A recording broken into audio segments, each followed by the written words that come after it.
What's happening? This is John from Long Island punk band Wrecked. Thursday, September 10th. Um, Football's back, so I'm looking forward to a good season. Hopefully, the Tampa Bay Bucks can do something this season. I'm not really sold on the whole Tom Brady, Gronkowski thing and all that, but we'll see what happens. A little bit of band news. I previously said we were going to be playing September 11th. That's not happening. It just didn't seem right for us at this time. It's going to be a while before live music gets back to being what we think of as live music. I mean, I'm not, holding to keep my hopes up for 2020, maybe 2021, who knows. But right now, we'll just come up with some new stuff, some new covers, and just basically working on it, and hopefully have something soon, maybe record something, I don't know. But right now, the gigs, I don't think are going to be happening, not the way we want, at least. I did get a couple of new albums in, and I'd like to speak about them. So here's the first one. This one here is The Clash, Give 'Em Enough Rope, 1978. This is their second album. About The Clash, I wasn't a fan of The Clash until recently, which is weird. As a kid, the only Clash that I knew of was whatever was on the radio. And I've spoken about this before. I mean, you couldn't go on YouTube and check bands out. If you wanted to hear a band, you had to buy the record, buy the tape, or listen to it on the radio. And the only radio songs that they ever played was Should I Stay or Should I Go and Rock the Casbah. And that's not very representative of The Clash at all. And I didn't know that. So that was my idea of The Clash, was those two songs. And it was later years, I'm going to say probably 1998, 1999, somewhere around there. I had worked with a guy, older guy, who was a big music fan, introduced me to a lot of music, a lot of bands.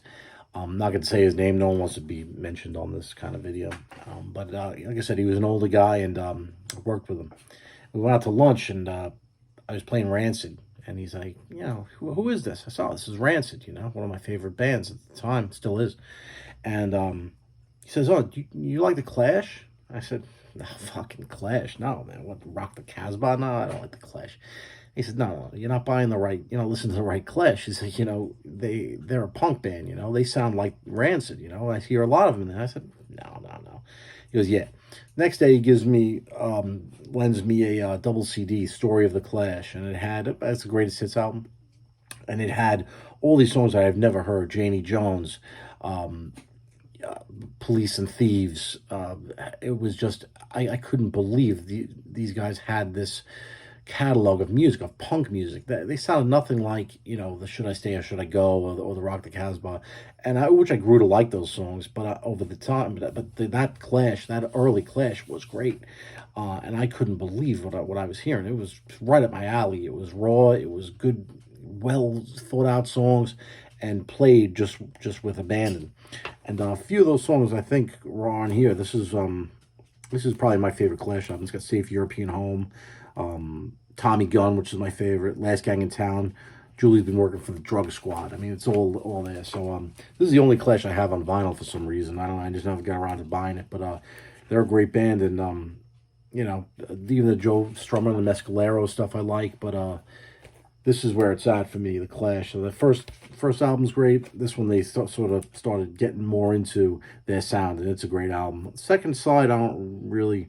Guns on the Roof, I think, is good. But other than that, I think it falls down a little bit. But again, I knew nothing about The Clash until well into my 20s, and I'm glad I found them, because they're one of my favorite bands now. All right. Moving right along. All right. Here. ACDC 74 Jailbreak. This is a fucking great album.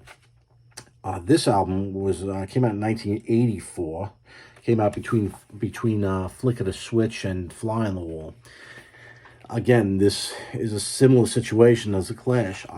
As a kid, we're talking kid, 8 years old, somewhere around there, my idea of ACDC was whatever was on the radio. And at that time, it was probably the Back in Black album that they played.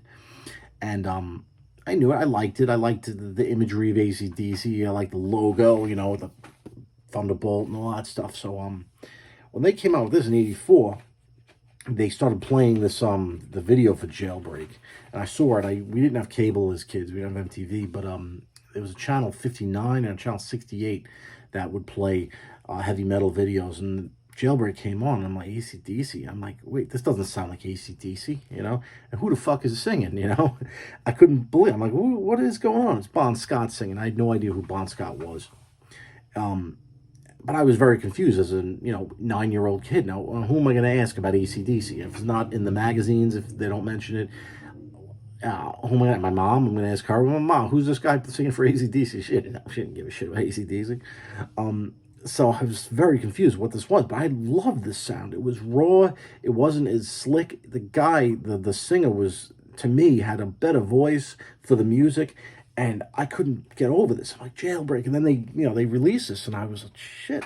And I had the tape, and this actually has, again, my confusion was this came out right in the middle of AC/DC Phase 2, Brian Johnson. This is Bon Scott.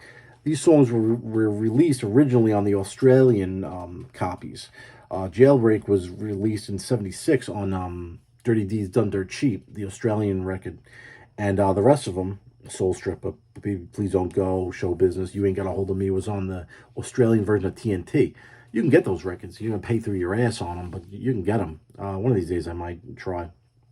But again, I had no idea that AC/DC had this other version, and I prefer it. I mean, a lot of people, my age like AC/DC. The Brian Johnson years. I prefer the Bon Scott years. Brian Johnson's great in his own right, but AC/DC's output after Back in Black really wasn't great. I mean, you had maybe Who Made Who was a good album. Razor's Edge was good, but other than that, I couldn't tell you a great album they had. But all the original ones, Dirty Deeds, High Voltage, they're all great.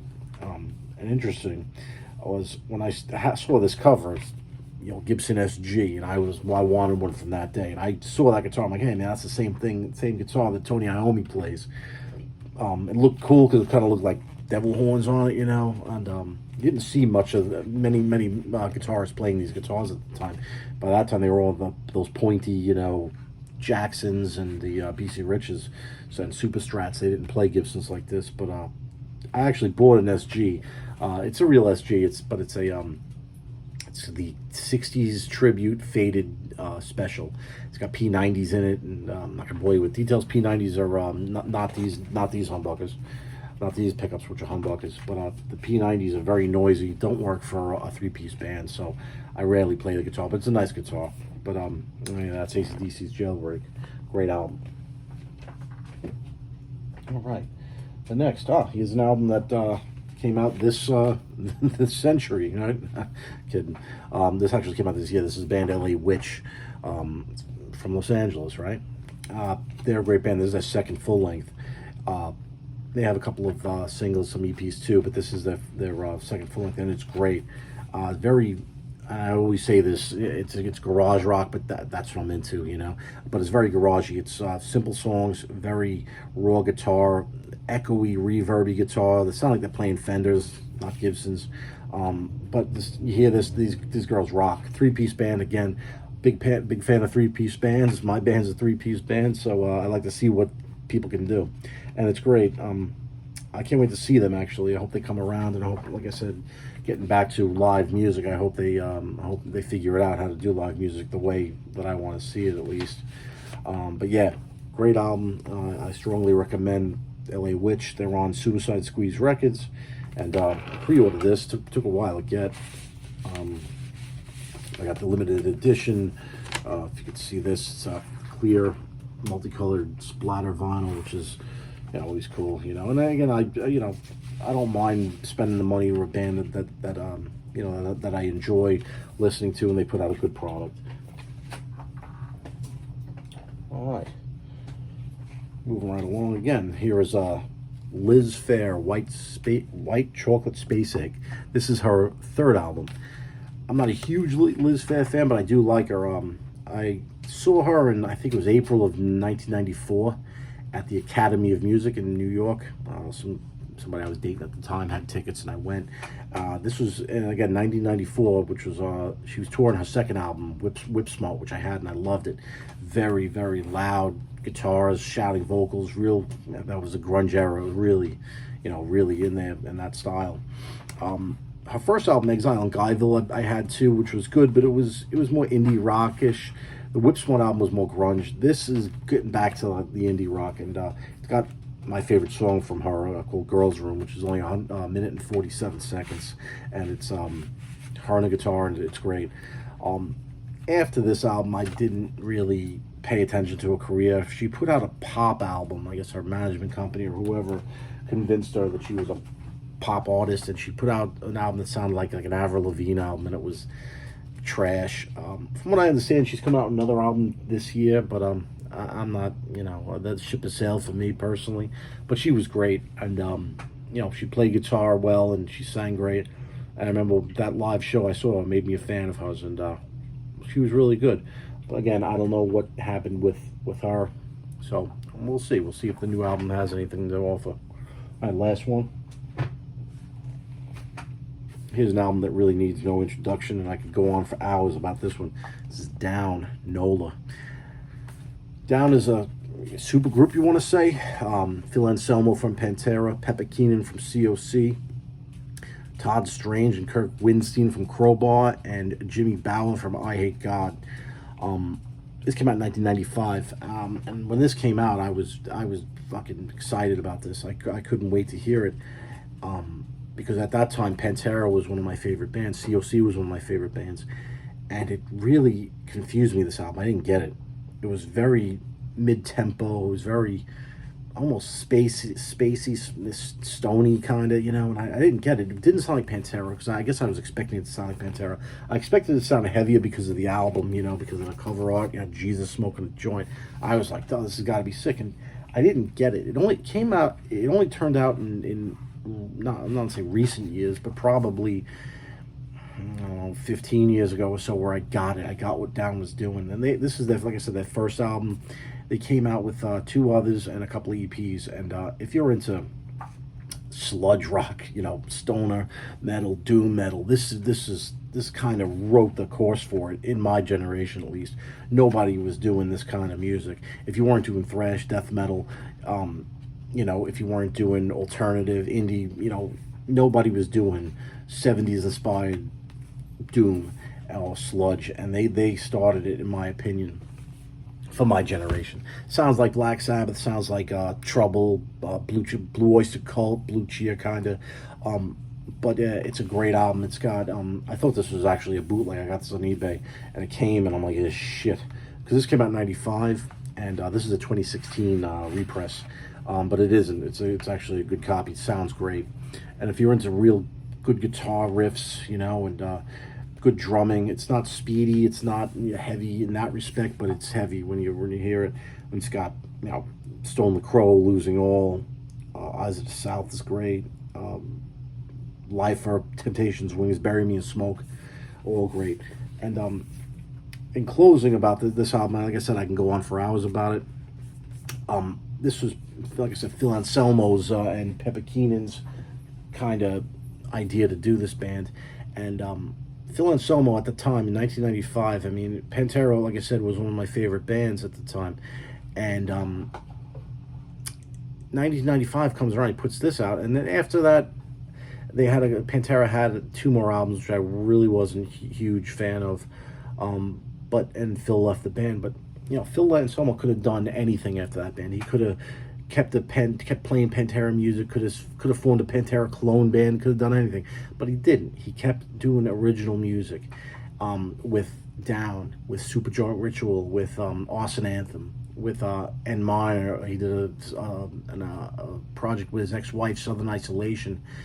And he just keeps putting out music and putting out, good music. He doesn't rest on his legacy, and I respect that about him. You can say what you want about Phil Anselmo and his persona and shit like that. I don't care for politics. I don't care how people really are. I like the artist for the artistry, and that's it. But he continues, and Phil Anselmo and the Illegals, he continues to put out record after record of original music. And only until, only like recently where he started doing like a set of Pantera songs because the fans wanted it. For what I understand, it wasn't to make money on it. It was more of giving back to the fans. And he's a real, one of a kind, one of the best frontman that I've ever seen. I had the pleasure of seeing Pantera live a bunch of times.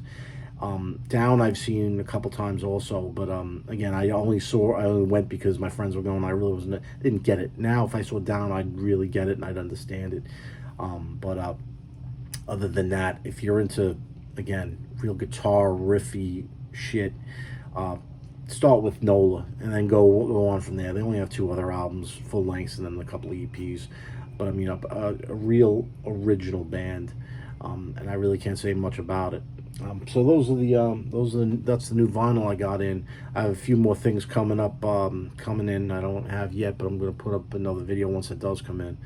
And again, wish I had some more news on the band, but it's not really happening right now. So we're going to continue to stay the course and come up with some music. And until then, sort of in a holding pattern. But thank you for watching, and hope you check out some of those records, because I mean, especially the Down record. If I can say one of those albums to check them all out. Check out that ACDC record too.